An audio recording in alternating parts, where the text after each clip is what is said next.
afternoon or magandang tanghali mga boss. Bali tayo po pauwi na. So kinakarugtong na unang video natin. Papunta tayo kaya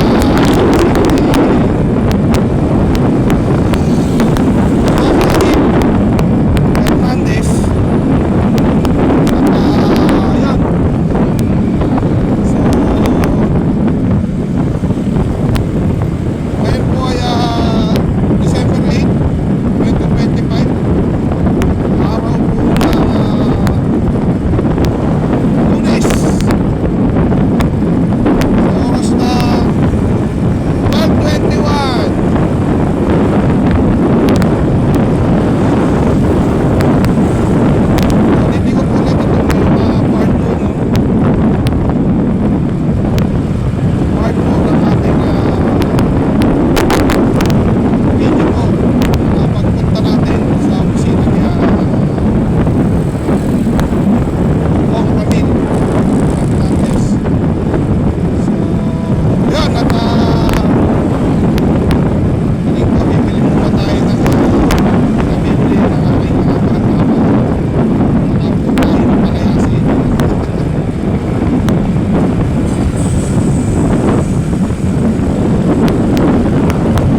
dyan sa aming village. Una, ang gusto ko lang is may-rehab yung aming basketball court kasi nga medyo napabayaan na. Awa ng Diyos pinalad, no? Pinalad na maiboto ng mga tao, mailuklok. Masaya ako sa ginagawa ko ngayon. Nakapag-handle na rin kami ng paliga sa tulong mga kapwa ko committee at chairman si Eugene Menes. Shoutout sa'yo, pare.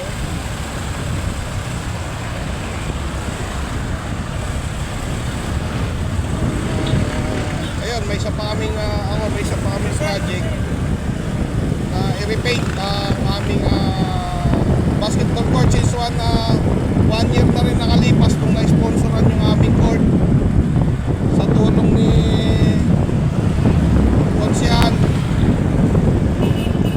Lance De La Torre ng SK San Isidro at ni Chairwoman Piwa din niya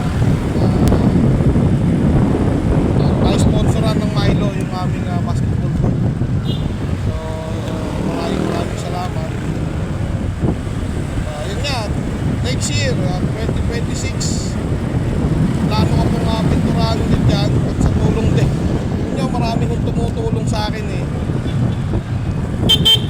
marami siguro sa dedicated din sila sa ginagawa ko at hindi lang naman para sa akin po yung ginagawa ko, para po sa lahat yun. So nakakatuwa at maraming tumutulong sa akin doon sa nag-layout ng aming basketball court, si Christian Yanez. Shoutout sa'yo, boy. Magpapagawa po kayo ng magpapaprint kayo ng mga t-shirt, lalo na pag December o ano mga okasyon, reunion man yan, get together, kung kailangan nyo ng t-shirt na piprint out, pakikisearch na lang po si Christian Yanez sa Facebook. Solid po gumawa sila, kaya caps, damit, anything piprint. So kung nakarating kayo rin sa part na to, like, share, and subscribe at pakapalo na rin at lagi po magbabaho ng panalangin, no? Dahil nag-disgrasya at nagsulit yung napilipiling oras na mag-iingat po tayo.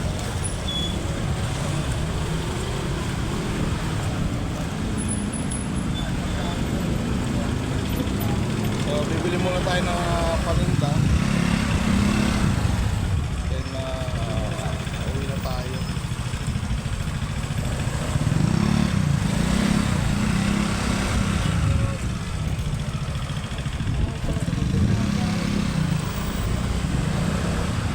Tayo sa Barangay San Isidro.